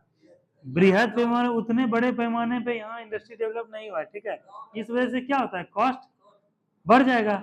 जब कॉस्ट बढ़ जाएगा तो क्या, जैसे मान के चलो यहीं पे उदाहरण देख रहे थे, इस बार जो है धान बाढ़ आ गया था, तो धान हुआ नहीं हुआ, तो धान का कॉस्ट क्या हो गया, बढ़ गया। और वही सबके घर में धान था, खेत में धान होता, वर्षा वर्षा पड़ता भी, तब रेट क्या होता, कम होता। तो यही है, नाथनगर वाले कुछ ही क्षेत्र के बुनकर क्या करते हैं, सूती वस्त्र का क्या करते हैं, उद्योग लगा हुआ है, इंडस्ट्री लगा हुआ है, लेकिन उसमें सीमित लोगों की वजह से क्या होता है, उस पर कॉस्ट बहुत लग जाता है, ठीक है। बिजली का किराया बहुत लग जाता है, उसके बाद दुकान का कॉस्ट बहुत लग जाता है, इंपोर्ट वगैरह जो मंगवाते हैं उसमें कच्चा माल में जितना वेजेस लगता है उसमें बहुत ज्यादा लगता है, इसके उसके क्या होता है, प्रोडक्शन कॉस्ट महंगा हो जाता है। इसलिए यहाँ पे क्या होता है, खपत उतना कम है। तो ये चीज को ध्यान रखना कि ये जो है हम लोग का जो सूती ये वाला है, ये तस्सर है, और तस्सर का अनुसंधान केंद्र कहाँ पर, रांची में है, ठीक है। कहेगा सबसे ज्यादा कच्चा रेशम का उत्पादन कौन सा राज्य करता है, कर्नाटक 41% करता है। सहतूती या मलबरी रेशम भी कहते हैं उसको। चलो अगला कुछ दर्शकों क्वेश्चन करते हैं हम लोग। बाबा बुदन की पहाड़ी से कौन सा अयस्क प्राप्त होता है, बताओ पूजा। बाबा बुदन की पहाड़ी लौह अयस्क किस नदी के तट पर है, भद्रावती नदी। क्या कौन सा उद्योग के लिए भारत में सबसे अधिक विदेशी मुद्रा अर्जित करता है? भारत में जो विदेशी मुद्रा आता है, डॉलर आता है, येन आता है, ये सब पैसा कहाँ से आता है, कौन सा उद्योग डेवलपमेंट की वजह से? स्टील सबसे ज्यादा भारत में कौन सा, स्टील। ये उड़ीसा वाला जो एरिया है, उड़ीसा वाला, आंध्र प्रदेश वाला और झारखंड वाला, यहाँ पे स्टील का प्रोडक्शन बहुत ज्यादा होता है, ठीक है। सेल का नाम सुने, स्टील अथॉरिटी ऑफ इंडिया, ये सब। तो ये सब क्या है, स्टील का प्रोडक्शन किया, और यहाँ से जापान भेजा। कोई भी चीज में देखो, जापान वगैरह देख लो, जो विकसित हुआ है, या स्टील जो है बहुत मूल्यवान धातु है, ठीक है। उसी के बुलेट ट्रेन में प्रयोग होता है, जैसे ट्रेन वगैरह बनाने में, या कोई कारखाने में, गाड़ी बनाने में किसका प्रयोग होता है, स्टील का होता है। और स्टील का सबसे ज्यादा प्रोडक्शन यहाँ पर होता है, इसलिए इसे विदेशी मुद्रा बहुत प्राप्त होता है। छत्तीसगढ़ में कोरबा किसके लिए प्रसिद्ध है, कोरबा एल्युमिनियम उद्योग के लिए। किसके है, एल्यूमिनियम उद्योग के लिए। भारत का सबसे प्राचीन उद्योग कौन सा है, सबसे प्राचीन उद्योग सूती वस्त्र उद्योग। चुनार किसके लिए प्रसिद्ध है, चुनार सीमेंट के लिए है। सीमेंट का मुख्य संगठक क्या है, चूना पत्थर है। रबर उद्योग कहाँ विकसित हुआ है,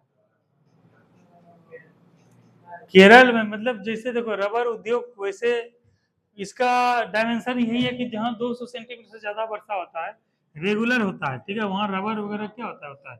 यहाँ पर क्या है कि क्या, कौन सा देश जी इस जगह, इंडोनेशिया, जकार्ता, थाईलैंड, बैंकॉक, इसमें क्या होता है, बहुत ज्यादा रबर का उत्पादन, क्योंकि 0 डिग्री के आसपास है, तो नित्य दिन वर्षा पड़ता है, अनुकूल वेदर है। लेकिन अगर इसका आ जाए कि इसका केंद्र कहाँ पर है, तो गोवा का राजधानी पणजी याद रखना, ठीक है। रबर उद्योग, भारत का प्रथम उर्वरक संयंत्र कहाँ स्थित है, सिंदरी, यही पूछा था। ये जो है वो पेड़ है, ब्लू जैसा, देखे हो रेड जैसा जो पेड़ है, वो रबर का पेड़ है। किसका पेड़ है, रबर का पेड़ है, ठीक है। और उसी से जो है निकलता है, दूध टाइप से निकलता है, उसी से रबर का डेवलपमेंट होता है। सहकारिता क्षेत्र का सबसे बड़ा उर्वरक कारखाना कहाँ है, फूलपुर में। कौन सा उद्योग पानी का सबसे बड़ा उपभोक्ता है, पानी सबसे ज्यादा कौन सा उद्योग पीता है, बताओ। कागज उद्योग। अंतरराष्ट्रीय जूट संगठन कहाँ स्थित है, ढाका में। और भारत में जूट का सबसे ज्यादा उत्पादन कहाँ पर होता है, कोलकाता में, ठीक है। तो इतने सा क्लास आज हम लोग रखते हैं।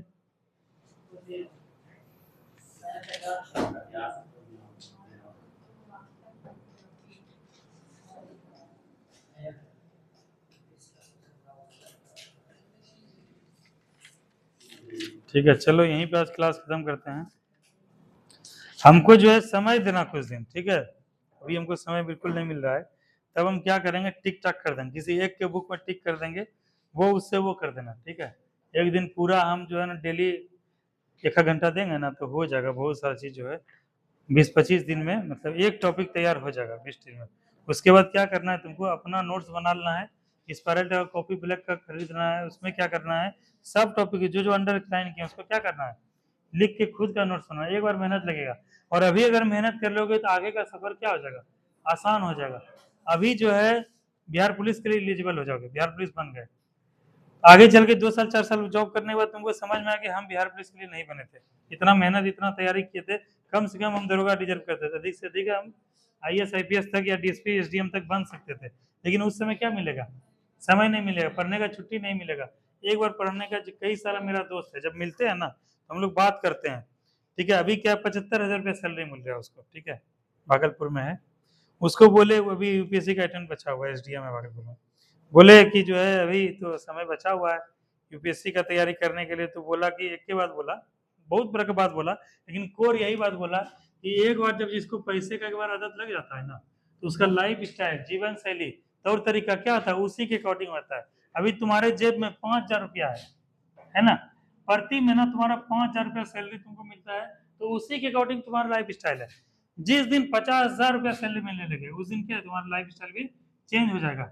मान के चलो अभी क्या है, नॉर्मल रोड छाप वाला कोई जूता पहनते हो 5,000 रुपया में, एक घड़ी जो है कोई ऐसे ही डिजिटल वाला घड़ी, नॉर्मल वाला घड़ी खरीदते हो, ठीक है। उसके बाद क्या है कि कलम जो है 10 रुपया का यूज करते हो, बैग जो है कोई भी बैग यूज करते हो। जब तुम्हारा ये चीज आ जाएगा तो क्या है, जूता एक से एक ब्रांडेड जूता आ जाएगा, एक से एक ब्रांडेड शर्ट आ जाएगा, डिजिटल वाला घड़ी एप्पल वगैरह का खरीदने लगोगे, जूता एक से कंपनी का बड़ा बड़ा, तो लाइफ स्टाइल क्या हो जाएगा, चेंज हो जाएगा। अभी स्प्लेंडर पर चलते हो, कल के डेट में क्या बुलेट पे चलने लगोगे, है ना, तो लाइफ स्टाइल जो है पूरा चीज बदल जाएगा।